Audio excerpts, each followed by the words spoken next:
Sunday Night Production. Tu forces toujours autant sur tes séances intenses. Mais en fait, si tu faisais un peu moins de volume, que tu avais des stratégies de fréquence un peu différentes, tu courrais plus vite pour un investissement nerveux. En fait, tu as l'impression d'être à 100%, mais physiquement parlant, tu n'as plus qu'à 97. Aujourd'hui, c'est beaucoup plus valorisé et ça intéresse beaucoup plus de gens. Les gens veulent plus aller sur trail, sur marathon que sur la piste. Et du coup, on a un changement de paradigme et c'est pas étonnant si du coup, on parle plus aujourd'hui de l'indice d'endurance. La VMA, il faut bien que les gens comprennent, ce n'est pas une valeur absolue. Comme ce n'est pas une valeur physiologique, elle est toujours dépendante de ton test. Donc ton test, en fonction de la durée des paliers, en fonction de si c'est un test à palier ou si c'est un luc léger ou si c'est un truc, en fait ta VMA, elle veut tout et rien dire en réalité. Qui n'a jamais eu un ami qui est venu te voir et qui t'a dit « Tristan, j'ai fait 46 minutes sur 10 km, tu penses que je vaux combien sur marathon ?»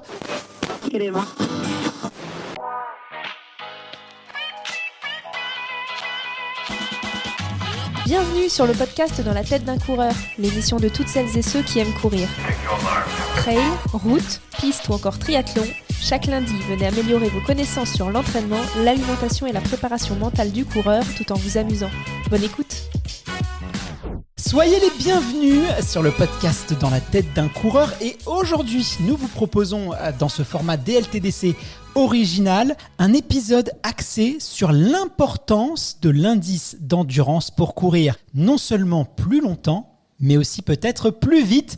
Considéré par certains comme complexe ou moins pertinent, l'indice d'endurance reste pour autant un outil essentiel pour comprendre et améliorer ses performances en course à pied. Mais comment peut-on le mesurer, l'exploiter efficacement ? Quelle est sa relation avec la très populaire VMA ? Ou encore, comment l'améliorer quand on est un coureur sur route ou même un coureur sur trail ? Est-ce que c'est possible ? Autant de questions auxquelles nous allons tenter de répondre. Et pour nous aider à comprendre les subtilités de l'indice d'endurance, j'ai le plaisir d'accueillir Tristan Pavlac, entraîneur aux manettes de la chaîne à succès Iron Human, même s'il n'aime pas que je la présente comme ça parce que monsieur est modeste, et cofondateur de Campus Coach, première plateforme d'entraînement en ligne en course à pied. Voilà, allez, je mets la modestie de côté pas pour te présenter aujourd'hui. Pas autant de succès que ce podcast, Guillaume. Parce qu'on s'inspire de toi, tu sais, c'est pour ça que ça marche, tu le sais bien. Comment ça va aujourd'hui, Tristan ? Ça va très bien. Et toi, la grande forme en ce moment ? Très très bien. Très content quand j'ai vu qu'aujourd'hui on allait parler de l'indice d'endurance parce que je crois que c'est l'une des notions que je maîtrise le moins, auxquelles j'ai plein de choses à apprendre. Donc j'ai hâte d'en savoir un petit peu plus. Et d'ailleurs, on sait que la performance en course à pied, elle est multifactorielle. Elle dépend justement de nombreux éléments. Alors, il y a la psychologie, il y a la technique de course, il y a la nutrition, il y a la récupération, il y a la biomécanique, la morphose. Ça serait très très long de faire la liste complète. Et ces facteurs, souvent d'ailleurs, ils interagissent ensemble. Ça, tu nous le répètes souvent dans les podcasts. Mais en ce qui concerne l'indice d'endurance, justement, est-ce que tu peux peut-être définir dans un premier temps de quoi on parle et surtout comment s'inscrit cette équation en fait ? Comment elle peut nous être utile ? Alors, pour comprendre un peu le rôle de l'indice d'endurance, il faut, à mon avis, regarder un petit peu la performance en course à pied selon 3 axes. La performance en course à pied de fond, je parle aujourd'hui. Ces 3 axes, pour moi, il y a le VO2 max, la consommation maximale d'oxygène dont on est capable. Il y a tout ce qui va être comme repère physiologique, les seuils, qu'on appelle ça généralement. Et un troisième aspect, qui est lié directement avec l'indice d'endurance, qu'on appelle la durabilité. Mais c'est ces 3 axes dont on va parler aujourd'hui et pour lesquels on va rentrer dans les détails, qui créent la performance. L'indice d'endurance, comme je l'ai dit, c'est lié à la durabilité parce que on pourrait dire qu'en fonction de là où on part, VO2 max seuil, petit à petit, plus la distance va s'allonger, 5 km, 10 km, 21 km, 42 km, on va pas avoir des performances linéaires. Tu sais, sur Internet, on est capable de dire « Ok, tu cours ton 10 km à peu près tel temps. Je pense sur semi, tu vaux à peu près ça. Et sur marathon, un petit peu ça. » On va reparler des prédicteurs tout à l'heure parce que j'ai plein de questions à te poser justement sur ces boules de cristal de la performance qui me font parfois rire et parfois qui me surprennent. Donc, on parlera des prédicteurs de performance tout à l'heure. Exactement. Et en fonction en fait de nos 3 axes dans l'équation de la performance en endurance, VO2 max, seuil de durabilité, ça va nous donner des indices d'endurance différents, très simplement. Donc ça, c'est quoi? C'est un chiffre, c'est un nombre, c'est une lettre, c'est l'indice d'endurance? Comment ça se présente? C'est un chiffre. Donc on a un chiffre qui représente notre indice d'endurance. C'est ça. Comme la VO2 par exemple. Oui, exact. Exactement. Alors justement, la seule différence, c'est que c'est un chiffre sans unité. Alors que la VO2 max, c'est en millilitres par kilo par minute ou millilitres par minute. D'accord. Bon, on va expliquer justement comment est-ce qu'on peut se la calculer, comment est-ce qu'on peut se la faire grossir, est-ce qu'il faut qu'elle soit la plus haute possible, la plus basse possible. On va détailler évidemment tout ça en partant du principe comme moi, peut-être nos auditeurs ont très peu de connaissances sur cette donnée, donc on va bien la disséquer. Mais j'ai quand même l'impression que l'indice d'endurance, c'est un peu tu seras peut-être pas d'accord avec moi, c'est qu'un ressenti personnel, mais c'est un peu le parent pauvre du running, parce que on parle beaucoup de la fameuse vitesse maximale aérobie, la VMA, qui est très très populaire. Elle est considérée souvent comme un indicateur clé en tout cas de performance. À côté de cela, l'indice d'endurance, elle est nettement quand même moins mise en avant. Même nous dans le podcast, on n'en parle pas quand même tout le temps. Pourtant, j'ai l'impression que ça joue quand même, en tout cas si je crois ce que tu viens de me dire, un rôle quand même crucial dans notre capacité à maintenir une certaine vitesse sur une longue distance. Parce qu'il ne faut pas oublier que l'endurance, c'est pas seulement courir longtemps, c'est courir le plus vite possible, le plus longtemps possible. C'est maintenir le plus longtemps possible. Voilà, exactement. Ouais. Donc les deux sont assez liés. Donc, à ton avis, pourquoi est-ce que l'indice d'ailleurs, est-ce que tu partages mon constat? Est-ce que tu trouves que finalement on n'en parle peut-être pas suffisamment assez, ou peut-être que tu trouves qu'on n'en parle pas parce qu'en fait ça ne vaut pas le coup d'en parler? Et pourquoi est-ce que ça peut être aussi négligé peut-être pour la performance? Est-ce que c'est un tandem, un VMA, indice d'endurance, et que l'un ne va pas sans l'autre ou pas?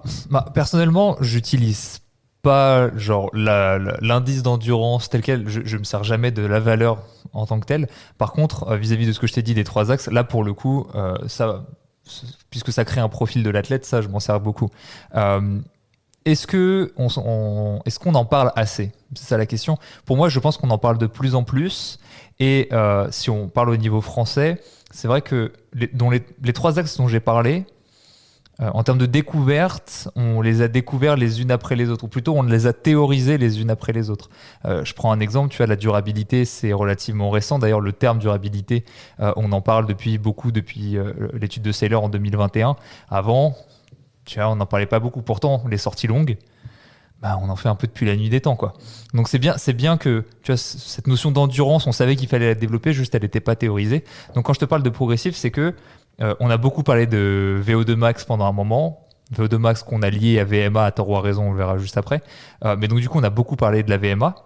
Puis après, on s'est dit, il y a des seuils, c'est intéressant, et on se rend compte que la valeur des seuils vis-à-vis de la VMA, elle n'est pas tout à fait identique en fonction de nos performances sur 10, sur semi ou sur marathon. Et très récemment, donc, on a rajouté cette 3e dimension. Donc pour moi, c'est juste que comme on théorise par cascade, petit à petit, on en prend compte. Alors après, le problème, c'est que dans le commun des mortels, on pourra dire, la première étape, c'était de dire, tout VMA, si vous avez une grosse VMA, vous allez être fort sur 10 semi-marathon. Puis après, il y a eu la 2e étape, on a commencé à considérer les seuils, à les théoriser. On s'est dit, non, en fait, la VMA, on s'en fout un peu. Ce qui est intéressant sur les longues distances, c'est les seuils. Et je pense que là, dans quelques années, tu entendras le discours de non. VMA, seuil, on s'en fout. Ce qui compte, c'est la durabilité. Bon, en réalité, comme on l'aura compris, comme c'est 3 axes, les 3 axes sont interdépendants. Plus les 3 sont développés, plus la performance sera élevée. Bon, c'est peut-être humain toujours de chercher la petite astuce. On veut toujours se focaliser sur quelque chose parce que c'est rassurant. Voilà, donc si on part du principe que l'indice d'endurance, on part pas de ce principe d'ailleurs, on va partir de ce principe, c'est que si l'indice d'endurance est principalement lié à la durabilité, 2021 c'est relativement récent, mais je pense qu'il y a aussi une grosse influence de tout ce qui va être école d'athlétisme en France. L'école d'athlétisme, c'est vraiment, spécialisé dans le cross et spécialisé dans toutes les distances jusqu'aux 3000, 5000, on va dire, à la sortie du demi-fond. Et c'est vrai que tant dans les contenus d'apprentissage que dans nos performances, en fait, on est beaucoup moins expert des longues distances, ou tout du moins dans leur développement. Il y a moins de contenu d'apprentissage là-dessus. Ce qui fait que, par définition, si on se concentre sur du 1500, sur du 3000, c'est normal qu'on donne une priorité à la VMA, parce que ces distances-là sont fortement impactées par la consommation maximale d'oxygène. Si je fais un lien entre les deux, c'est juste que la consommation maximale, la VMA, c'est obtenu par un test. Très simplement, c'est ça le problème. C'est pas une valeur physiologique, la VMA, mais à partir du moment où on se focalise juste sur les courtes distances, 1500-3000 mètres, c'est normal que ça soit la valeur prédictive de beaucoup de choses. Et on change un peu de paradigme, parce que c'est vrai que pendant très longtemps, c'était les distances olympiques, les distances de piste. La piste, c'était ce qui se passait dans les stades qui était intéressait le plus de monde. C'est les grandes heures du 1500 mètres avec Hicham El Guirouj, Paul Targat. C'était vraiment l'intérêt était beaucoup porté sur la piste. Le marathon, il ne faut pas oublier que dans les années 80, c'était, je ne vais pas dire que c'était soit un peu les retraités de la piste, c'était un peu ce qui était le cas, tu sais, avant avec le trail il y a quelques années. C'était pas dévalorisé, mais c'était pas quelque chose qui intéressait grand monde. Et on a changé. Garage. Voilà, ce serait un peu caricatural, mais on peut le dire comme ça pour être sûr d'être bien compris de tout le monde, de nos auditeurs.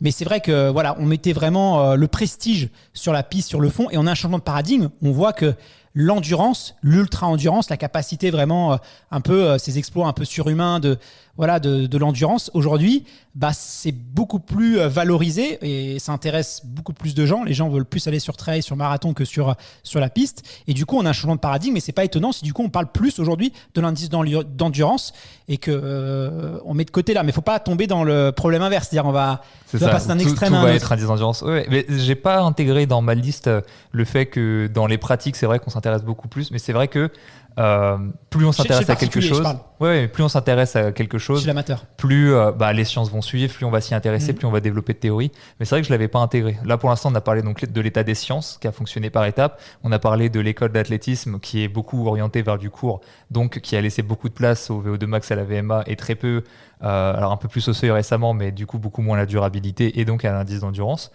Et troisièmement, je pense qu'il y a aussi une notion, c'est les tests, la VMA. C'est très facile de la trouver. Enfin, très facile. Oui, c'est facile de la trouver avec un test type Vameval. Alors que l'indice d'endurance, ça commence à être un peu plus compliqué. Pourquoi ? Parce que c'est pas un test un jour, mais il faut déjà reproduire des performances maximales sur différentes distances pour pouvoir commencer à l'évaluer, voir comment la courbe se comporte. Pareil, tu vois, il te faut minimum 2 points. Donc, ça commence. C'est un petit peu plus difficile. Il faut un peu plus d'expérience, on va dire. Bon, on va justement voir tout à l'heure comment on la calcule, rentrer un peu plus dans le détail, mais justement, je vais revenir sur les prédicteurs de performance. Je t'ai coupé tout à l'heure parce que je voulais vraiment faire un petit focus dessus, et c'est vrai que, par exemple, nos montres, aujourd'hui, Polar, Garmin, Suunto, je ne fais pas de publicité, elles nous prédisent notre performance, alors soit en fonction de nos précédentes courses, en fonction de nos entraînements. Il y a un truc prédicteur, ton temps sur 10 km, ton temps sur semi, ton temps sur marathon. Moi, j'ai remarqué qu'en fonction des algorithmes, j'imagine qu'ils utilisent des algorithmes et des marques, en fonction aussi des sites web, ils proposent ça. Il y en a qui sont plus ou moins efficaces, certains farfelus, vraiment des trucs très farfelus et des trucs quand même plutôt justes. Voilà, qu'est-ce que ça vaut un peu ce côté prédictif ? Et je pense que t'es coureur, je suis coureur aussi. Techniquement, 99% des gens qui nous écoutent et qui non, courent normalement, pas. ou alors ils se sont perdus. Voilà. Oui. Non, mais il y en a qui, je connais des gens qui ne courent pas et qui nous écoutent, on vous embrasse, et c'est des gens curieux, il faut être curieux. Mais quand on connaît un peu la course à pied, qui n'a jamais eu un ami qui est venu te voir et qui t'a dit « Tristan, j'ai fait 46 minutes sur 10 km, tu penses que je vaux combien sur marathon ?» C'est des trucs qu'on nous demande tout le temps, tu vois. Ça, c'est, je dis genre boule de cristal, même en message, moi, genre soit, tiens, j'ai fait ça, qu'est-ce que je vaux sur marathon ? Donc, on parle un peu des prédictions de performance. Qu'est-ce qui se cache derrière l'algorithme ? J'imagine que l'indice d'endurance est un élément clé pour calculer tout ça. Et ton avis, justement, sur ces algorithmes, est-ce qu'ils sont fiables, en tout cas pour les meilleurs ? Toi, tu as été positivement impressionné par les performances de ta montre Ma montre, non, mais j'étais tombé, je ne retrouve pas ce site web, mais il y avait un petit site, tu sais, les sites à l'ancienne, un peu.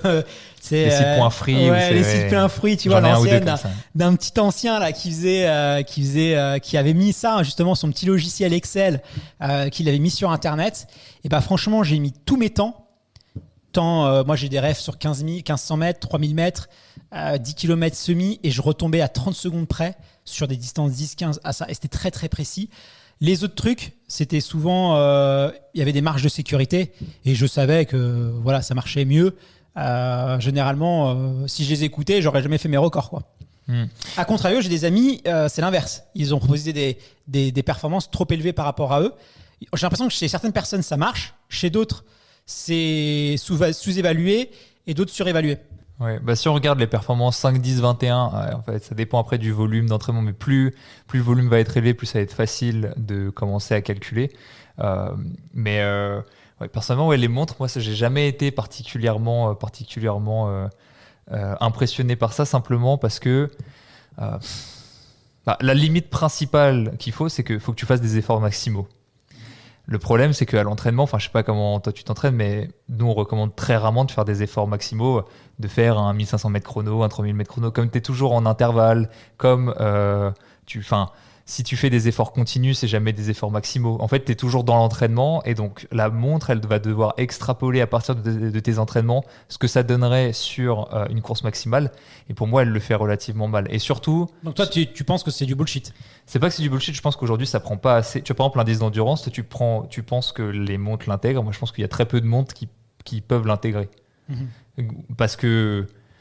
comment est-ce qu'elle récupérerait l'info? Je sais pas trop, tu vois. Tu regardes déjà... Ils peuvent pas le calculer en fonction de ce que tu fais. Est-ce qu'elles ont accès à toutes tes datas? Tu vois, typiquement, je prends un exemple... Parce que comment on le calcule, du coup c'est vrai qu'on n'a pas parlé de la formule en tant que telle, mais grosso modo, l'indice d'endurance, c'est un pourcentage de VMA. Il faut déjà connaître ta VMA. Comment est-ce que les montres le savent. Elles l'estiment, c'est souvent farfelu, mais elles l'estiment. Déjà, tu as une marge d'erreur, parce que la VMA, il faut bien que les gens comprennent, ce n'est pas une valeur absolue. En fait, comme ce n'est pas une valeur physiologique, elle est toujours dépendante de ton test. Donc ton test, en fonction de la durée des paliers, en fonction de si c'est un test à palier ou si c'est un luc léger ou si c'est un truc, en fait ta VMA, du jour aussi, elle veut tout et rien dire en réalité. Donc déjà c'est la première approximation de la formule, mais qu'importe. L'indice d'endurance, c'est le pourcentage de VMA que tu as tenu sur une course. Imaginons ton 10 km, ça va représenter 95% de ta VMA, admettons. Et mis en relation avec le temps de la course. Donc c'est ce qu'on disait. Et c'est ces deux. Alors si tu veux le calcul, c'est pourcentage de la VMA maintenue pendant la course moins 100 sur logarithme du temps de course en minutes sur 6. D'accord. On mettrait ça sur le site internet. Ouais, voilà. Je pense que tous les gens qui nous écoutent, si vous voulez tester, on essaiera de mettre un petit calculateur pour que vous puissiez la calculer avec quelques références. C'est ça. Mais donc ça veut dire que il faut avoir déjà la valeur de VMA.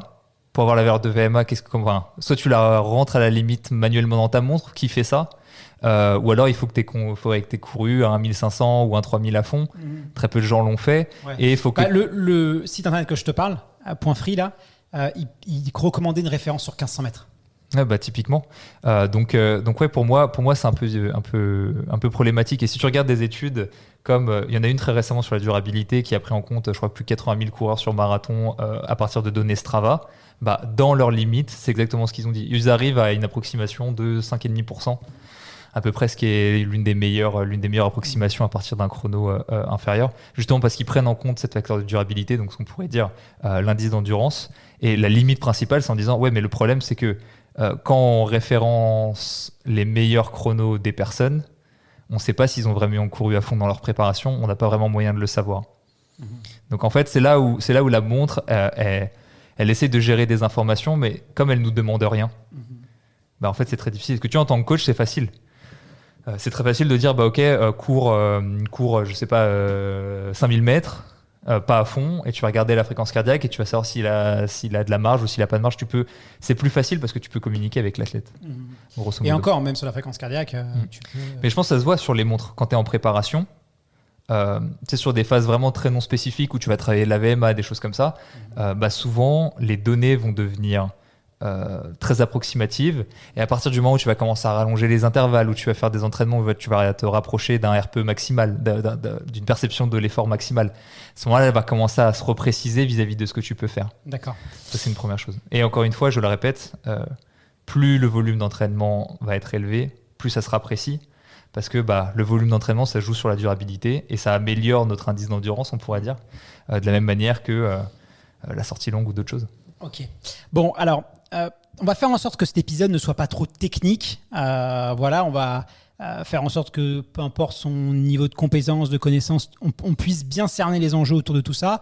Donc, j'aimerais prendre des exemples que moi, j'ai remarqués qui sont un petit peu bizarres.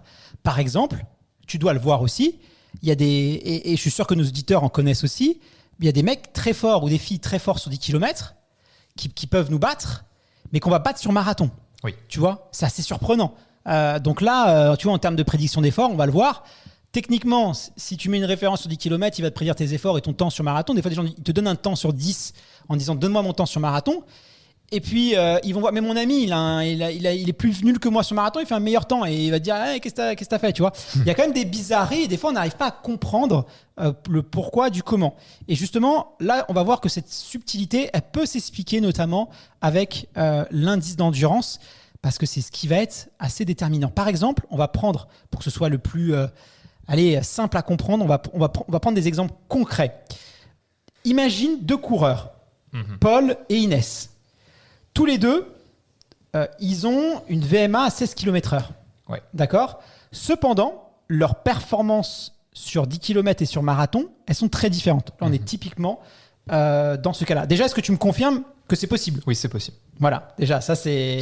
Plutôt positif. Voilà, ça peut paraître... Et c'est beaucoup plus courant que ce qu'on croit. Avec le même niveau de forme, hein. Ça veut dire, tu fais... Allez, on va dire, le lundi, ils font un 10 km. Le samedi, ils font un marathon. Voilà, il n'y a pas eu de désentraînement ou de phénomène ou un mec qui s'entraîne plus que d'autres. C'est vraiment, on va dire que voilà. Dans l'exemple numéro 1, Paul il court 10 km en maintenant 90% de sa VMA. Donc ça fait 14,4%. Ce qui lui permet de réaliser un chrono de 41 minutes 40. Tu vois, grosso modo, tu me suis encore. Inès, en revanche, elle maintient 85% de sa VMA à 13,6 km/h. Donc elle termine, elle, son 10 km en 44 minutes. Comment est-ce que tu interprètes ces données, toi ? Alors, déjà, si on part de la VMA, le problème c'est qu'on part de la VMA pour prédire tout le reste. Et c'est très souvent ce qu'on fait. Le problème principal de la VMA, je l'ai dit, c'est test dépendant, c'est pas physiologique. En gros, c'est comme si tu essayais de prédire ton temps sur 10 000 à partir de ta performance sur 1500 mètres. C'est pour ça d'ailleurs que tu as des calculateurs où ils te disent mets-moi ta performance sur 1500 ou sur 1 miles et je vais pouvoir te prédire ta performance sur 10 km. Si on est dans un profil à peu près normal, ça fonctionne, mais comme tu l'as dit, il y a des écarts types. Là, je vais prendre un petit peu de temps pour définir la notion de vitesse critique qui est très importante et qui explique un petit peu pourquoi est-ce qu'il y a ces différences-là. Si on simplifie, on va prendre notre allure sur 10 km, on va la positionner entre 40 et 50 minutes, tu vois, on va dire 45 minutes. À partir de ce point, alors si on imaginait un graphique, en abscisse on aurait la durée de l'effort et en ordonnée on aurait la vitesse à laquelle tu cours. Si tu mets ces deux choses en relation, sur ce graphique-là, donc tu vas avoir une courbe de vitesse record. Donc tu vas avoir ton point à 1500 mètres, tu vas avoir ta vitesse sur 1500 mètres. Sur 3000 mètres, tu vas avoir ton point à 3000 mètres, etc. Tu vois, ça te fait une courbe assez typique. Si tu tapes courbe de vitesse record sur Internet, tu trouveras à quoi ça ressemble. Et en dessous de ton 10 km, si tu me donnes 2 points différents, je suis capable de te prédire à peu près toute la courbe à peu près précisément. D'accord. Pas sur 100, 200, 400 mètres évidemment. Intéressant. Mais mathématiquement, ça c'est quelque chose, ça fait plus de 40 ans, plus de 50 ans, peut-être pas 50 ans, mais au moins 40 ans que les gens l'ont remarqué. C'est que ça suit une relation mathématique, et ce qu'on appelle la vitesse critique. Alors pendant très longtemps, si tu fais l'équation mathématique, ça te donne une asymptote à un moment où la courbe continue jusqu'à l'infini et n'atteint jamais un point, et ce point-là, c'est la vitesse critique. Bon, c'est un modèle mathématique, on sait très bien que tu n'as pas de vitesse que tu peux tenir indéfiniment, parce que en plus cette vitesse-là, c'est à peu près ton allure 10 km, si on simplifie. Ton allure 10 km, tu peux pas la tenir indéfiniment. Donc c'est un peu l'une des limites du modèle, mais en tout cas, c'est intéressant de voir qu'en dessous du 10 km, tu as cet aspect prédictif qui est hyper intéressant. Et tu obtiens 2 valeurs, la vitesse critique et ce qu'on appelle le V'. Ce que je veux dire par là, vous n'avez pas besoin de retenir tout ça, c'est que grâce à ça, on peut définir certains profils. Et là, c'est intéressant parce que le 1500 mètres, ce n'est qu'un point sur la courbe. Et comme je l'ai dit, il en faut 2. Et donc, c'est comme prédire une équation à 2 inconnus en n'en connaissant qu'une seule. On peut peut-être faire une approximation, mais ça sera toujours un petit peu hasardeux. Difficile. Ouais. C'est peut-être un petit peu compliqué, donc je vais prendre un exemple moi aussi, pour bien illustrer ça. Et cet exemple-là, il vient pas de moi, il vient de Baptiste Morel-Prieur, qui a fait une conférence à l'Université Savoie-Mont-Blanc, et qui prend cet exemple-là qui est hyper intéressant. Il prend l'exemple de Philippe Sessman, qui est marathonien, et de Jake Whitman, qui est spécialiste du 1500 mètres. La course, elle a, je crois, 6 ou 8 mois. Donc c'est relativement récent. Ces deux-là, qui ont une spécialité extrêmement différente, un le marathon, l'autre le 1500 mètres, ont exactement la même performance sur 3000 mètres. Ils ont fait un 3000 mètres l'un contre l'autre en compétition. Ils ont fini au dixième de seconde, à quelques dixièmes de seconde près, exactement au même chrono. Intéressant. Justement parce que tu peux créer cette relation-là et tu peux créer un profil de coureur. Donc ça, c'est la première chose. Et il dit même qu'il a fait les calculs, et si tu mettais Usain Bolt et Eliud Kipchoge en compétition l'un contre l'autre, il ferait le même chrono sur 800 mètres. Justement parce que mathématiquement, tu peux réussir à trouver ces corrélations-là. Voilà. De fait, au-delà du 10 km, et peut-être que ça sera ta question après, ça perd un peu son intérêt pour des raisons de durabilité. Mais c'est intéressant de voir que, en fonction de ton profil, tu peux avoir un temps sur 1500 mètres, ce qu'on pourrait dire la VMA, mais un temps différent sur 10 km. D'accord. Ce qu'on pourrait appeler en fait un point fort vitesse ou un point fort endurance. Exactement. Et justement, allez, on va terminer avec l'exemple, mais je vais le switcher. Peut-être que mon exemple tout à l'heure n'était pas suffisamment assez clair, donc je vais le switcher. On reprend Paul, on reprend Inès. Là, cette fois, toujours une VMA tous les deux de 16 km/h. Et ils ont tous les deux 44 minutes sur 10. Ok, d'accord. Donc jusqu'au 10, ça va. Alors, même VMA, 44 minutes sur 10 tous les deux. On l'a tous vécu, on s'entraîne avec un pote, on a fait 10 km ensemble, on est toujours ensemble, si et ça. Tiens, on se lance sur marathon.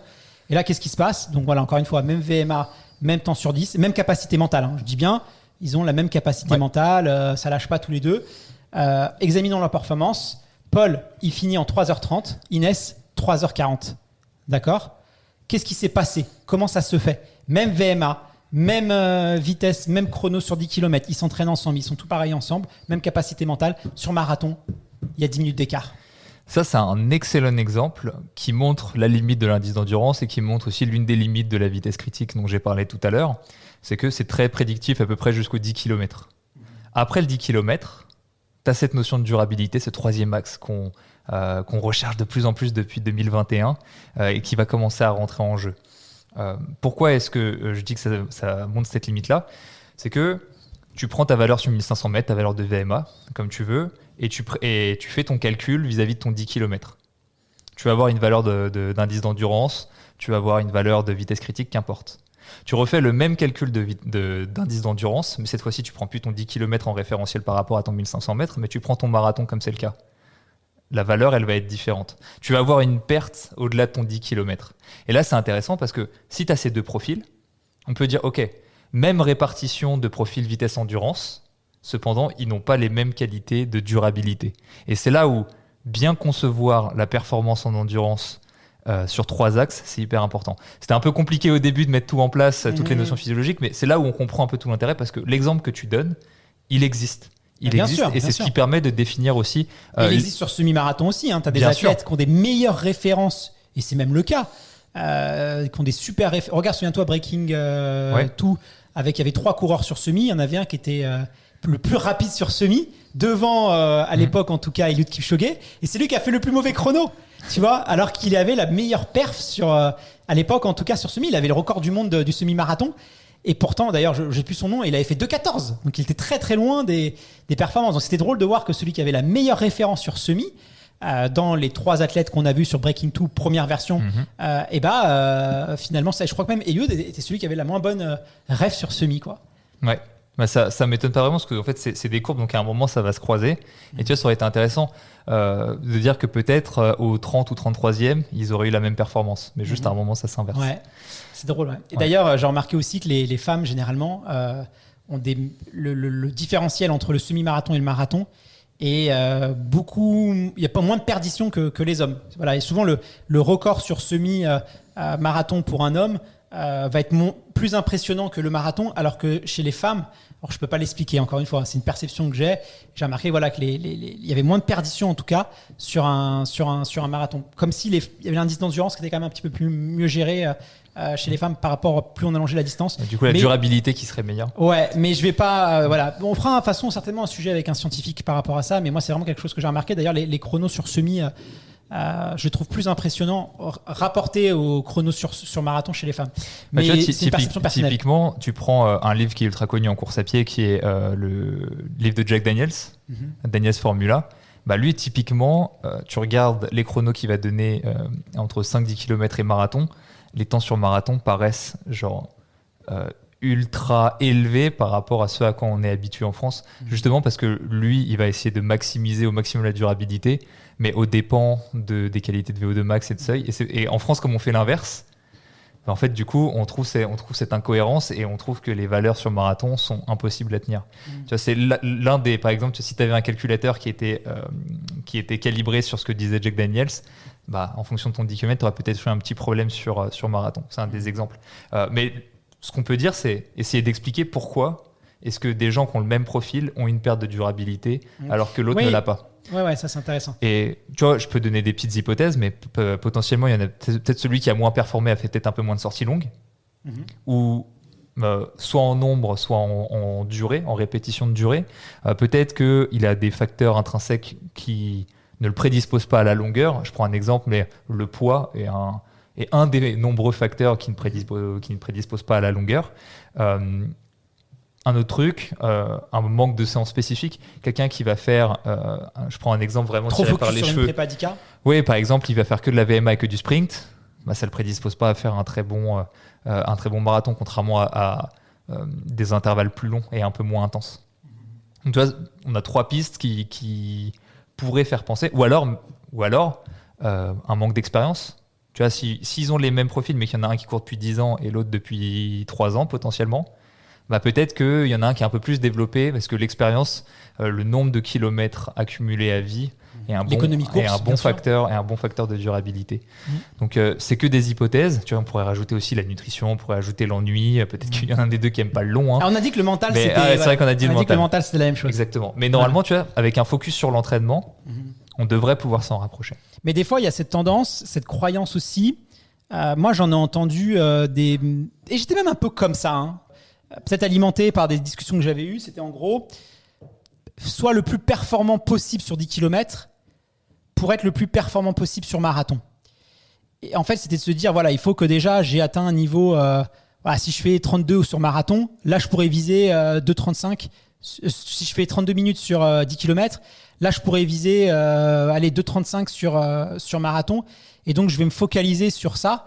Et après, tu te rends compte finalement qu'il y a des mecs avec des records en 33-30, 34 qui arrivent à ce niveau de performance-là et tu te dis, mais en fait, peut-être que j'aurais dû, moins me focaliser sur ça. C'est une façon de penser qui peut être problématique. Je pense que si cette pensée a existé, c'est qu'il y a forcément un petit fond de réalité aussi. C'était la culture d'avant, hein. Soit le plus rapide possible sur piste et après, fais les autres. Mais là où je peux ça va te servir. Ouais, mais je pense qu'il y a une réalité profonde là-dedans, mais là où on peut nuancer, c'est que si tu ne travailles vraiment jamais tes facteurs de durabilité, parce que tu peux quand même les travailler à côté. Tu vois, le truc de dire, bah non, tu feras du marathon après 30 ans, c'est dommage parce que tu perds une dizaine ou une quinzaine d'années à pas travailler sur ta durabilité, alors que tu aurais pu commencer à l'intégrer un petit peu plus tôt, un petit peu plus progressivement. C'est pour ça que tu vois des professionnels, quand ils ont une bonne carrière, qui augmentent progressivement leur kilométrage. Tu vois, ils commencent pas à 200 km à 18 ans, ils augmentent progressivement, mais ils sont pas à 70 km à 18 ans. Parce qu'ils ont déjà un enjeu de se dire, bah, j'ai envie de devenir fort sur marathon, je vais commencer à placer mes pions relativement tôt, et ils ont quand même un fort volume. Tu prends Nico Running Addict, sa performance sur marathon ne se traduit pas sur sa performance sur 10 km. Dans quel sens ? Il a un chrono sur marathon qui est plus impressionnant que sa référence sur 10 km. Je crois qu'il est à 34-30 sur 10K. Je n'ai pas suivi toute son actu, mais... Parce que je pense qu'il se rapproche. J'ai pas regardé les calculs, mais je pense qu'il se rapprocherait d'un calcul d'un Jack Daniels. Il n'est pas au-dessus. Ouais. Non, mais je pense qu'il serait plus performant sur marathon que sur 10 km. Il peut faire plus de chronos impressionnants sur marathon que sur 10 km. Qui va peut-être plus vite plafonner. Bon, après, c'est des spéculations, mais... Oui, c'est sûr. Dis-nous ce que tu nous en penses, d'ailleurs. On aura ça conversation. Est-ce que Nico, tu penses, si tu nous écoutes... Est-ce qu'il vaut mieux sur 10 km que son record actuel, ça, c'est sûr et certain. Oui, ça, je pense aussi, parce qu'après, il faut aussi faut pouvoir placer le 10 km. Mais je pense que Nico a les capacités à des... Après, ce que je vois, la manière dont il court et tout, la manière dont il s'entraîne, je pense qu'il peut... Il va plus se révéler sur marathon que sur 10 km. Je pense que 10 km, il va devoir fournir des efforts énormes pour avoir un niveau genre 31 sur 10. Je pense qu'il devrait vraiment fournir beaucoup d'efforts. Alors que je suis sûr que c'est un mec qui a les capacités de se rapprocher des 2,33, 2,32 sur marathon, en travaillant très dur aussi, mais en investissement peut-être un petit peu moins. Parce que tu vois, physiologiquement parlant, quand tu prends la courbe, tu n'as aucune raison qu'elle descende au milieu. C'est-à-dire que ta durabilité te fera toujours être en retard sur ton marathon. Et si jamais, dans ce cas-là, et qu'il y a un très bon exemple, ton 10 km, si tu traces la courbe, elle est en dessous, ça veut dire que ta performance sur marathon est meilleure que celle sur 10 km. Physiologiquement, 10 km, c'est pas assez court pour s'expliquer. Tu vois, tu me prendrais un 3000, là, il y a des intérêts physiologiques. Même 5000, il y a des intérêts physiologiques qui pourraient prédisposer à ce que ta valeur sur marathon soit meilleure. Mais 10 km, pour moi, c'est juste un manque de spécificité dans l'entraînement. D'accord, Il a jamais fait... on en parlera. Hein. La seule qu'il a fait, c'était en 2020, pendant le confinement. Et il a fait une très bonne performance qu'il n'a jamais améliorée depuis, alors qu'il s'est amélioré sur marathon et parce qu'il a travaillé spécifiquement. D'accord. Mais on a fait un épisode aussi sur pour quelle course on est fait, justement, souviens-toi. Oui, c'est vrai qu'il y a les facteurs de préférence aussi. C'est pas du tout le même effort. Je suis d'accord sur ça. Ouais. Donc, voilà. Après, c'est une perception, lui. Et puis nous aussi, moi, à titre personnel, je pense que je pourrais plus me révéler sur marathon. Je n'ai jamais fait. Donc, je vais me planter, mais voilà. Bref, je vous l'ai dit, je vous l'amènerai sur marathon. Mais je compte bien faire un marathon quand même. Attends, ça va. On va l'avoir à l'usure. Je vais faire un marathon. Évidemment que je vais faire un marathon. Attends. Voilà, mais voilà, laisse-moi le faire à mon rythme. N'essayez pas de m'influencer avec vos messages privés là. Quand est-ce que tu fais un marathon? Tout vient à point à celui qui sait attendre. C'est le meilleur running gag de la saison, celui-là. Exactement.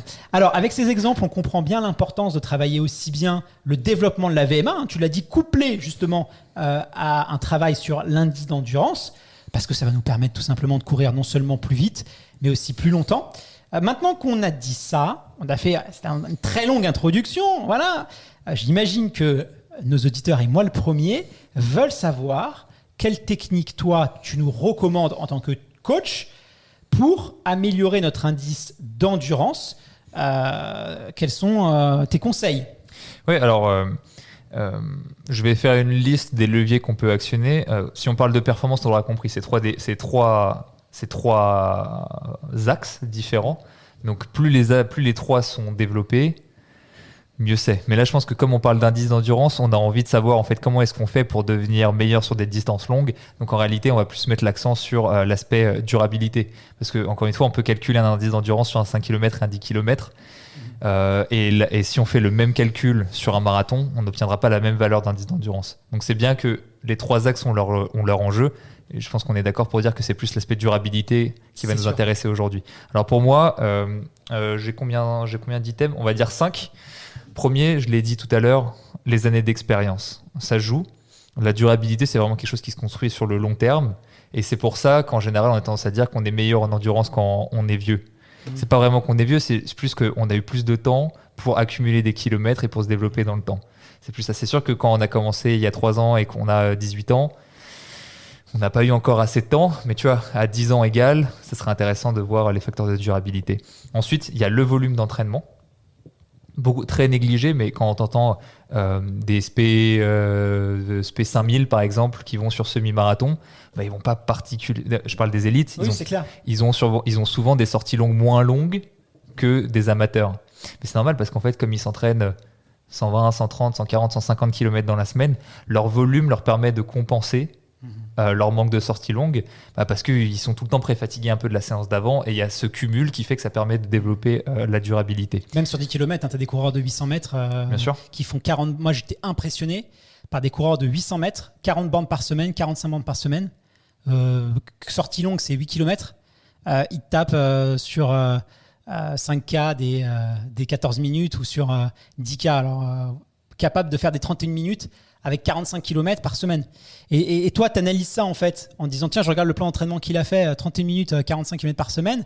Si tu analyses ça en fait bêtement, sans prendre en compte tout l'historique, tout le travail qu'il fait sur piste et tout, tu te dis je vais répliquer ça, ça va pas marcher. Hein. Là, je veux te dire ça va être compliqué. Après, là, en plus, là, tu prends un exemple extrême parce que le 800 mètres, c'est pas du tout la même contrainte physiologique parce qu'on est à la limite du demi-fond. À la limite inférieure, je parle. Mais tu as des coureurs de 800 mètres qui s'en sortent. Alors, pas tous, attention. Mais moi, je connais Jérémy, si tu nous écoutes aussi, pareil. C'est lui que je prends comme exemple. 45 bornes, 50 km par semaine. Sortie longue, 12. Il monte quelquefois à 12, 13, 14 km, sortie longue. Quasiment, ils s'entraînent que sur piste. Tu vois, ces entraînements, c'est piste. Et est-ce que tu aurais qualifié qu'il avait des très bonnes. Et 31 sur 10K. 800 mètres, meilleur en 1500 ou meilleur en 400? Ah, ça, je connais que ça. C'est un pur 800 mètres, une 52 sur 800. Parce que tu peux, à 800 mètres, je suis vraiment pas expert, mais tu peux être tiré soit par soit par ton 1500 mètres, donc plus ce qui va être facteur VO2 max, etc. Ouais, c'est plutôt un coureur de 800-1500 qu'un coureur de 400-800. Et sur le 400-800, tu peux être créé par tous tes facteurs anaérobie. Ouais, parce que effectivement, tu as deux profils de coureurs pour nos auditeurs. On est souvent un coureur de 800-400 ou sinon un coureur de 800-1500. Et lui, pour le coup, c'était purement un coureur de 8-15. Bah, tu l'aurais testé. Je pense qu'il avait juste genre une gigantesque VO2 max. Avec une belle qualité de foulée. Il a commencé l'athlète à 7 ans. Ouais. Donc en fait, la question c'est s'il avait progressivement basculé du SP 1005 jusqu'au SP 10, il aurait peut-être valu un 28-29, tu vois. Ouais, mais c'est clair. Voilà. Mais il adorait la piste. Écoute, à 35 ans, il était encore sur la piste à faire du 800. Tant mieux. Il a été champion master. C'est très bien. Sinon, c'est ce que je dis, l'optimal, c'est ce qu'on fait. Donc en fait, si tu lui proposes un plan de 10 km qui court sur la route, ça l'emmerde. Il n'aurait pas été champion master de rien du tout. Mais c'est curieux de voir que parce que souvent on dit il faut borner. Là, on a un exemple, 45 bornes, 45-50 bornes. Mais c'est pas du tout. C'est pas la norme. Mais oui, mais encore une fois, je suis là parce que des fois, il y en a qui te sortent un plan pour te montrer. T'as vu, il borne pas, il fait pas de volume. Tu vois ce que tu dis, c'est débile qu'il faut beaucoup borner. Bah oui, mais il faut toujours les conseils qu'on donne, nous, c'est pour le grand public qui va correspondre aux habitudes de course de la plupart des gens. Puis c'est un individu dans un contexte donné et c'est une logique interne qui fait que tu lui aurais appliqué autre chose, ça se trouve il aurait pas persisté aussi longtemps dans la course à pied et puis ça se trouve ou alors il aurait été encore meilleur. Ça se trouve on trouve ça exceptionnel et en fait il avait un niveau de champion du monde et on le saura jamais ce qu'il a jamais fait de SP10. Ça se trouve c'est un coureur de 10 km qui s'est pas su. qui s'ignore exactement. Il va pas aimer. Désolé, comment Jérémy? Du coup, tu m'as dit 5 Donc, année, volume. Troisième, une orientation volume plutôt que fréquence. Ça, c'est intéressant parce que, imagine, tu as 100 km à répartir dans ta semaine, tu peux faire 10 séances de 10, mais tu peux faire. Je vais pas me lancer dans les calculs. Tu peux faire 8 séances de un peu plus que 10. Tu vois ce que je veux dire? Si on prend par exemple pour. Ce qui est bien, c'est. Alors, j'ai pas vérifié la source anglaise, mais. Je sais pas où est-ce qu'il s'est fourni, on va dire.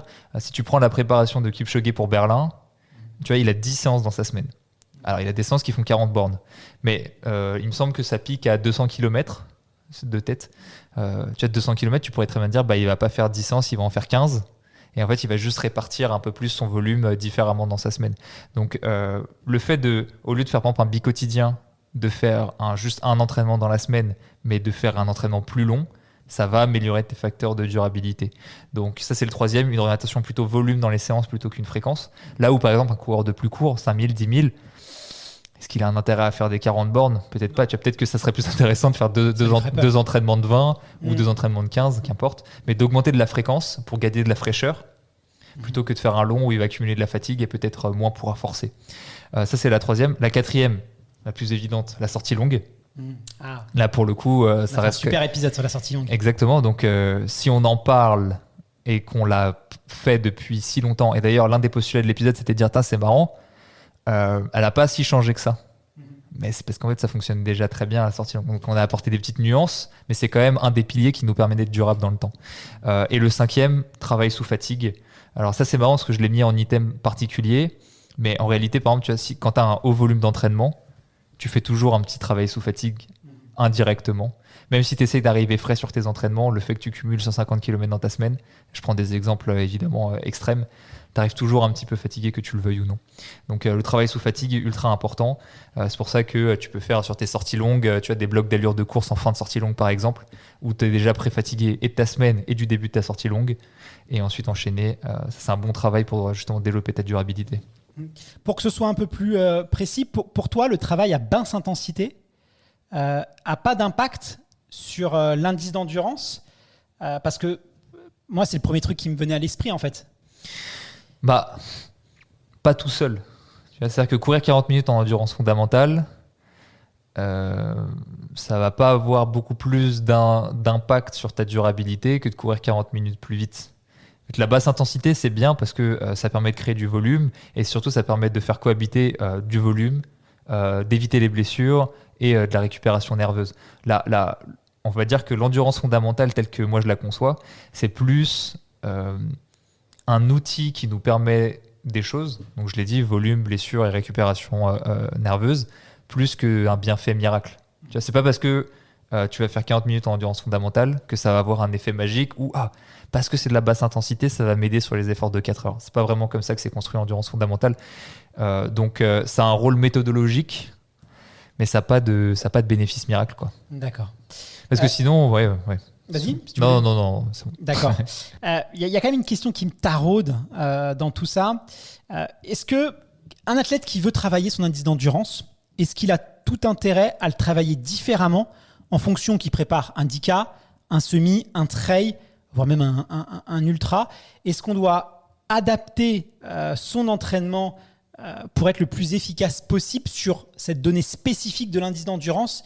Et si oui, comment faire? Je pense qu'on a donné déjà pas mal de petites pistes où les gens peuvent déjà avoir de quoi réfléchir. Je vais essayer de les référencer ici. Déjà, plus la distance va être longue, plus évidemment on va mettre en place toutes les stratégies de sortie longue, plus on va mettre en place du volume, plus on va mettre en place une stratégie de fréquence, de volume au-delà d'une stratégie de fréquence, justement. Parce que plus tu vas avoir ces stratégies-là, plus ça va se faire indirectement aux dépens de tes fractionnés. Là où justement ça aurait pu être intéressant quand tu vas développer ton 10 km par exemple. Si tu fais un 10 x 400 dans ta semaine, ça va pas être assimilé de la même manière si 1 ou 2 jours avant tu as fait 1 heure ou 2 heures de sortie longue. Tu vois, donc c'est là où potentiellement tu peux faire la même séance, tu peux faire la même vitesse, mais ton corps ne va pas l'assimiler de la même manière parce que tu ne le prédisposes pas à lui donner les capacités de récupération identiques. Ça peut paraître un peu contre-intuitif, mais juste dans comment est-ce que tu modules ta semaine, ça peut avoir un impact, soit ce qu'il y a avant ta séance, ce qui te pré-fatigue directement, soit ce qu'il y a après ta séance, ce qui empêche son assimilation. Donc tu as un peu les deux côtés. Et puis quand tu es vraiment dans des prépas très longues, parce qu'en général, plus tu prépares des choses longues, plus les préparations sont longues, tu arrives à un moment où ton investissement nerveux est toujours le même, tu forces toujours autant sur tes séances intenses. Mais en fait, si tu faisais un peu moins de volume, que tu avais des stratégies de fréquence un peu différentes, tu courrais plus vite pour un investissement nerveux. En fait, tu as l'impression d'être à 100%, mais physiquement parlant, tu n'as plus qu'à 97%. Et entre 97 et 100%, ça fait pas beaucoup de pourcentage, mais dans la vraie vie, physiologiquement parlant, ça fait beaucoup de différence. C'est une notion qui peut être un peu contre-intuitive. Je pense que c'est pour ça que des fois, on peut être un peu perdu dans cette notion-là et que ce n'est pas forcément la plus populaire par rapport à la VMA, la VO2 max, qui sont très faciles à vulgariser. Il y a moins de subtilité que ce qu'on va trouver là.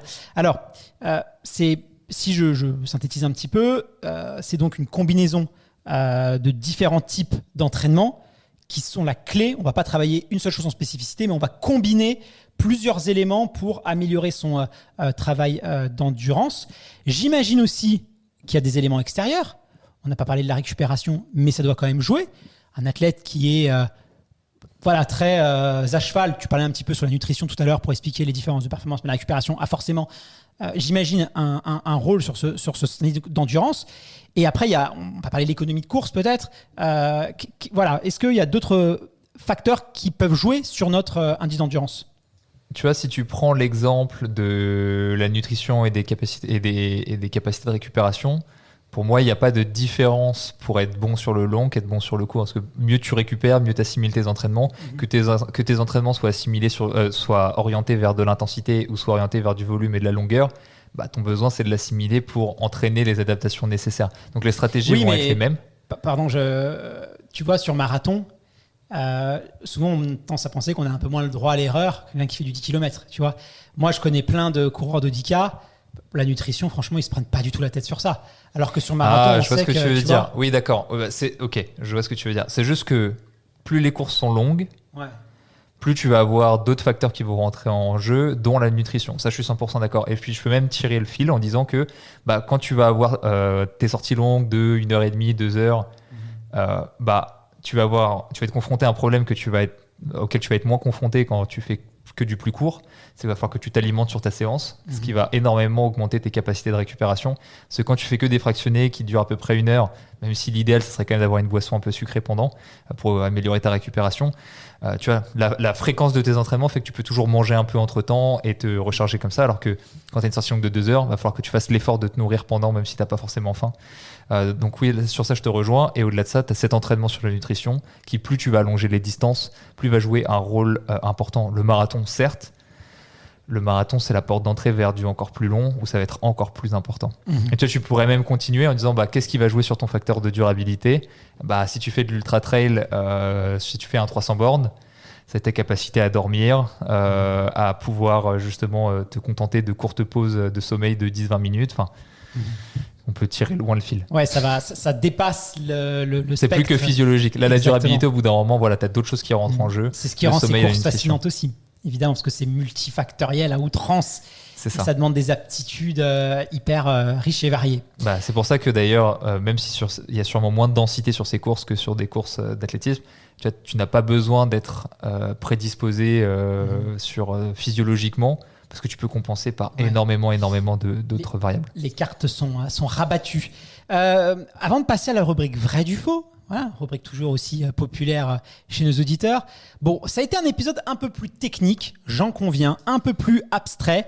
Il y a certainement des gens qui nous écoutent en courant. Ne vous inquiétez pas, on va faire un article pour essayer encore plus de vulgariser ça. Sorry, guys. On aura l'occasion aussi de revenir sur cette notion-là. On en reparlera parce que voilà, je conçois que ce soit... Mais il faut aussi des épisodes un peu plus, scientifiques et un petit peu plus comme ça, où on rentre dans le détail des choses. Hein. Ça permet de diversifier et puis c'est toujours hyper enrichissant. Mais si on veut synthétiser tous les éléments clés à retenir, quels sont les points importants que tu aimerais ressouligner pour avoir une bonne compréhension de l'indice d'endurance avant de passer à notre rubrique vrai du faux? Puisque les gens ne se doutent pas en réalité, c'est qu'on prépare l'épisode, etc. Mais quand on le dit, moi, personnellement, c'est aussi pour moi une manière d'apprendre, parce qu'on réarticule nos savoirs. Et là, en cours de route, tirer ce fil-là, c'est pas mal. Et donc, j'espère que les gens ont réussi à suivre quand même. En tout cas, si je dois réarticuler pour qu'on retienne un peu le principal, on pourrait dire que la performance, c'est 3 axes. VO2 max, seuil, durabilité, on l'a dit. Et en fonction de ces 3 axes, on a tous un profil. Et ce profil-là va être influencé par l'entraînement qu'on va fournir. Donc, c'est là où il y a besoin de le spécifier. On a donné plein d'indices pour voir comment est-ce qu'on peut faire pour mettre le focus spécifiquement sur la durabilité, parce que c'est les courses qu'on va préparer. Mais voilà, faut bien comprendre que tout n'est pas qu'une question de VMA. Le VMA, c'est juste le point de départ, c'est un des 3 axes. Mais il y a d'autres choses. C'était aussi un peu le but de cet épisode, c'était de prendre un peu de recul sur la VMA, sur la VO2 et de démontrer qu'on peut avoir une VMA inférieure à un autre coureur et être plus performant sur marathon. Et c'est bien plus courant que ce qu'on peut l'imaginer. Sur ces belles paroles, ce que je te propose, c'est qu'on poursuive notre échange avec la rubrique vrai du faux, où on va encore continuer à débunker des idées reçues. Si tu le veux bien, on peut lancer le jingle. À défaut d'avoir des magnétos cette année, je me contente de la rubrique vrai du faux que j'adore aussi. Ils reviendront, les magnétos. Promis, ils reviendront. Merci, Guillaume. Jingle. Ça, c'est vrai, ça. Non, c'est faux. C'est pas ça, c'est que c'est n'importe quoi. En vrai, la vérité, la vraie vérité. C'est faux. C'est vrai ou c'est faux, ça? Franchement. Ouais, c'est pas faux. La rubrique vrai du faux, chaque mois, on s'intéresse à des idées reçues, à ce qu'on peut entendre parmi Jean-Michel, votre ami qui fait des marathons, ce qu'il vous a dit à la machine à café, est-ce que c'est vrai, est-ce que c'est faux? C'est tout l'essence même de cette rubrique, débunker les fake news ou les confirmer, parce que des fois, comme on le dit, il y a toujours du bon dans le bon sens. On va s'intéresser à la notion d'indice d'endurance pour rester dans le thème. Vrai ou faux, l'indice d'endurance est plus importante que la VMA pour déterminer la performance en course à pied. Oui, 100% au-dessus du 3000. Parce que tu regardes 1500 mètres et jusqu'au 3000, l'un des meilleurs prédicteurs de performance, ça reste quand même le VO2 max, mais qu'on peut relier à la VMA quand même.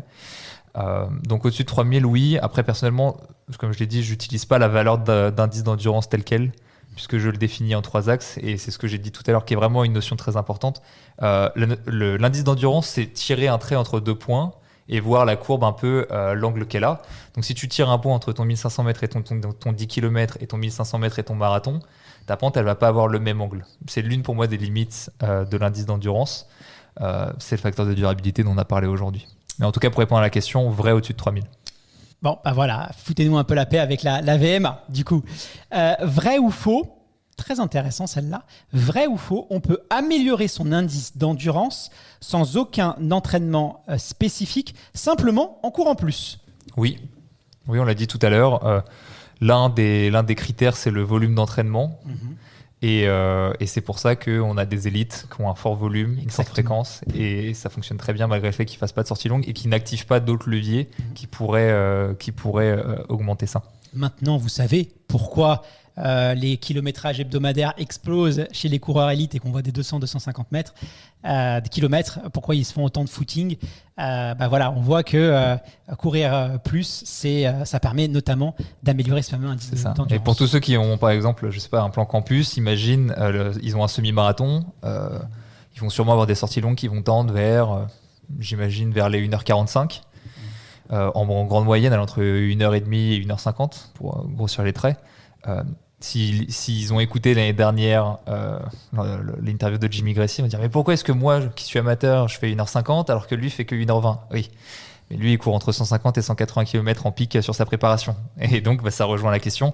Le fait de courir plus, ça améliore l'indice d'endurance, et quand on n'a pas ce volume à disposition et cette fréquence, on joue sur d'autres facteurs, dont la sortie longue. Alors tu sais que tu as des entraîneurs qui sont pas du tout partisans des gros volumes hebdomadaires, on les entend moins en ce moment, mais qui te disent qu'au-dessus de 70 km par semaine, on est en surentraînement. Donc c'est aussi c'est les fameuses techniques de...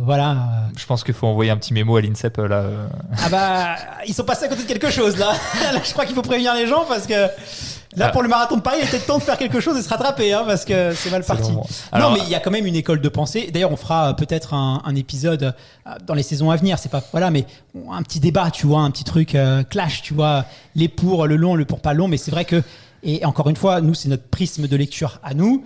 Il y a des entraîneurs très très compétents qui sont pas du tout partisans du volume. Bien sûr. Quand je dis du volume, et on l'a eu, Volmer récemment, 90, on se souvient d'Hassan Chadi il y a quelques années, on les entend moins, mais où ils expliquaient qu'il était en prépa marathon avec 90 km par semaine. Ça a bien changé maintenant depuis son entraînement, mais il y a quand même cette école-là, et voilà, il faut aussi... Curieux de leur tendre le micro un jour et comprendre. Alors, deux choses. Je reprends l'exemple de tout à l'heure entre Sessman et Whitman. Entre du SP 1500 et du SP marathon, je pense que les deux ont un volume extrêmement différent et ils font la même préparation sur 3000. Intéressant, parce que ça veut dire que tu peux orienter ta préparation de différentes manières pour obtenir une performance identique sur une distance intermédiaire qu'est le 3000. On en revient à ce que j'ai dit tout à l'heure avec mon exemple du 800 exactement. mètres. Après, là où par exemple tu prends l'exemple des 75 km, il ne faut pas oublier quelque chose non plus, et je pense que c'est important de le rappeler. Pour moi, le sport élite, ce n'est pas le sport santé. Donc peut-être que par les gens qui disent vous êtes en surentraînement au-dessus de 75 km par semaine, pourquoi pas, si en fait peut-être que lui parle de oui, parce que vous perdez en santé au-dessus de ce kilométrage. C'est peut-être une des raisons, et à ce moment-là ça pourrait s'entendre. Ça s'entend. Là en l'occurrence c'était sur même du haut niveau. Oui, bon. Donc mais après voilà, on fera des débats. Les justement, statistiques sont pas dans. On va dire que pour l'instant les statistiques vont pas dans son sens. Après il y a des modes, on le sait. Tu vois, il y a, voilà, comme je te dis, on a eu toute cette période où il fallait moins courir. On avait des athlètes qui s'affichaient sur le marathon avec 90-120 km. On est reparti sur 200, 250. Donc, tu sais, moi, j'ai arrêté d'avoir des certitudes avec l'entraînement en course à pied. J'écoute tout le monde. Je me suis trop trompé pour j'écoute tout le monde maintenant. J'essaye. Tout le monde est la bienvenue. Peuvent partager. C'est vraiment un microphone à ce podcast. Donc, tout le monde peut partager sa vision de l'entraînement. On en débat, on en discute et voilà. Vrai ou faux, sans entraînement, l'indice d'endurance se conserve mieux que la VMA. C'est-à-dire, l'effet du désentraînement. Là, je vais couper pendant les vacances d'été. Est-ce que mon indice d'endurance va mieux se conserver que ma VMA ou inversement? J'aurais tendance à dire oui. J'aurais pas de preuves à te fournir, mais j'ai déjà entendu plusieurs fois, soit dans mes lectures, soit dans mes cours, que tout ce qui va être qualité de force, vitesse, qui n'est pas directement lié au VO2, mais se conserve beaucoup mieux que tout ce qui va être facteur d'endurance. Ça se conserve beaucoup moins bien que tout ce qui va être facteur d'endurance. Mais à la fois, il se conserve moins bien, mais à la fois, il se retrouve plus vite. Donc ça dépend de la durée de ton arrêt, j'aurais envie de te dire. Ce serait intéressant de nuancer comme ça. Une coupure de 3 semaines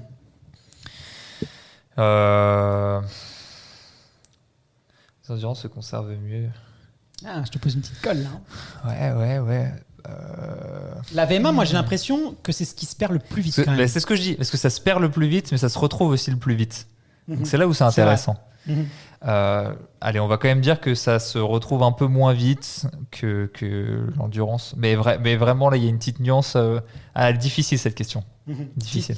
Il y a un expert en désentraînement, un basque, voilà, qu'on aura peut-être le plaisir un jour de pouvoir entraîner. On va le tester, en fait.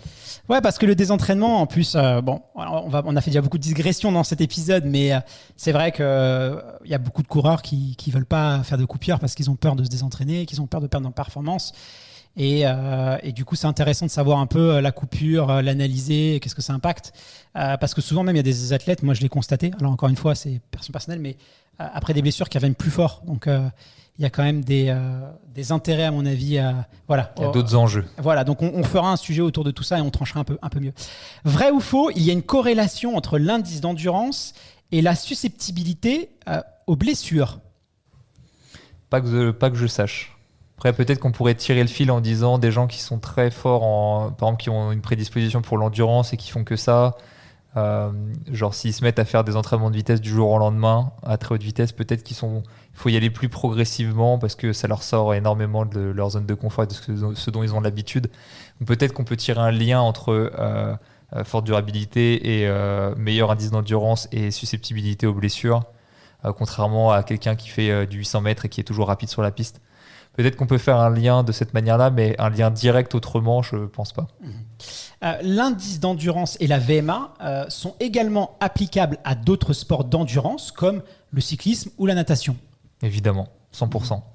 Pour le coup, tous les sports d'endurance, tu peux même le ski de fond, l'aviron, 100%. D'ailleurs, ils font beaucoup plus. Je sais que dans les projections, pour savoir qui on signe ou qui on signe pas, alors on sait que le monde du cyclisme professionnel, il y a beaucoup d'enjeux autour des équipes, des teams, toute une industrie. Et ces données-là sont très décisives sur le fait qu'on va signer ou pas un athlète. Est-ce que c'est une bonne chose ou pas? C'est-à-dire que vraiment, on va pas vraiment se focaliser sur qu'est-ce qu'il fait à l'instant T, mais toutes ces métriques, en se disant, avec notre entraînement, on va réussir à le pousser. C'est une autre vision de voir des choses, quoi. Alors que nous, en course à pied, on a plus tendance à regarder la qualité, l'instant T, qu'est-ce qu'il vaut, et peut-être que des fois on passe à côté de pépites, quoi.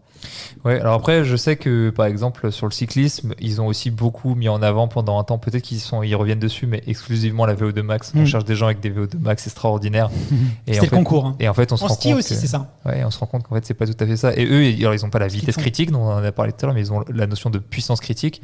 Et t'as des chercheurs qui justement essayer de pousser en disant arrêtez de tester les athlètes uniquement sur le VO2 max, prenez une vitesse critique et une puissance critique pour le cyclisme, et vous allez voir que vous allez avoir des informations sur leur capacité à tenir sur des épreuves de 200 km beaucoup plus intéressantes, et vous allez en savoir beaucoup plus sur leur profil et sur le rôle qu'ils vont pouvoir remplir dans une équipe, beaucoup plus que juste une valeur, un point sur une courbe.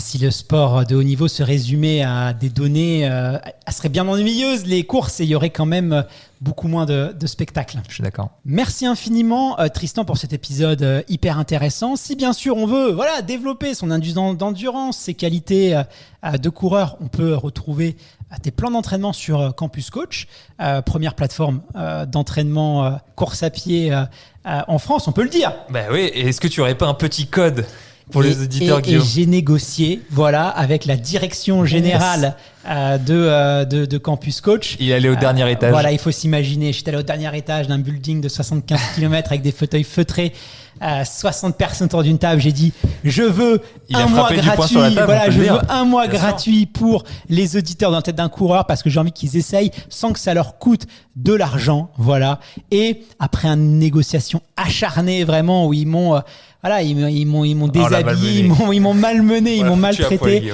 J'ai résisté, j'ai obtenu ce code. Donc moins 10% pour tester avec le code DLTDC, donc campuscoach.fr, c'est ça? Oui, c'est pas moins 10%, c'est un mois offert. Ouais, mais je sais pas pourquoi à chaque fois je suis sur le moins 10%, on va savoir. Un mois offert gratuit. C'est une prophétie autoréalisatrice. Voilà, un mois offert gratuit. Encore une fois, je suis indépendant, je ne touche rien du tout à faire la promotion de Campus Coach. Je veux simplement mettre en avant des gens passionnés, animés par l'envie de bien faire et d'aider à courir. C'est pour ça qu'on est là. Voilà, donc allez faire un tour et essayez, dites-moi ce que vous en pensez. Et puis Tristan, sur ces belles paroles, Ce que je te propose, c'est que tu laisses une évaluation sur... Allez, j'en profite, tu sais. Que tu laisses une évaluation sur iTunes, que tu t'abonnes, tu sais. Voilà. 5 étoiles et rien d'autre. Voilà, 5 étoiles, que tu t'abonnes. Et à TikTok aussi, voilà. Non, allez, trêve de mondanité.